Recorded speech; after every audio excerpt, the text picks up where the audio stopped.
bonjour. Cette semaine dans l'Humanité Dimanche, un dossier sur les élections municipales, sur le premier tour de ces élections qui ont été marquées par un double phénomène, une abstention très importante avec 36,5% de non-participation et un vote sanction vis-à-vis du gouvernement et de sa politique. Donc nous revenons sur l'analyse de ce premier tour à travers les résultats ville par ville.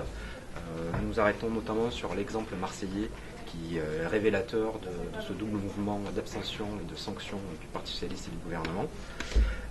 Une double page également sur les enjeux qui sont posés au Front de gauche et au Parti communiste, avec la liste complète des villes qui ont été gagnées, qui peuvent être gagnées au second tour, et tous les enjeux du second tour. Enfin, un reportage exclusif au Tibet de Dominique Barry, qui nous raconte l'histoire et où en est cette région et ce pays. Donc c'est un reportage vraiment à découvrir. Deux autres éléments importants dans ce numéro. Les pages histoire, bien évidemment, comme chaque semaine, avec cette semaine l'histoire du docteur Petiot.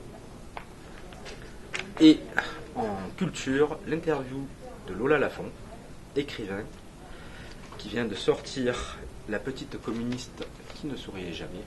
Lola Lafont qui nous raconte dans ce roman l'histoire des relations Est-Ouest à travers la figure de Nadia Comaneci. À retrouver aussi cette semaine dans l'Humanité Dimanche, Jean-Claude Mailly, le secrétaire général de Force ouvrière. Comme vous vous en souvenez sûrement, il y a 15 jours, nous avions une interview de Thierry Lepant. Cette semaine, Jean-Claude Mailly, lui aussi, donne son point de vue sur le mouvement social en cours et sur la politique du gouvernement.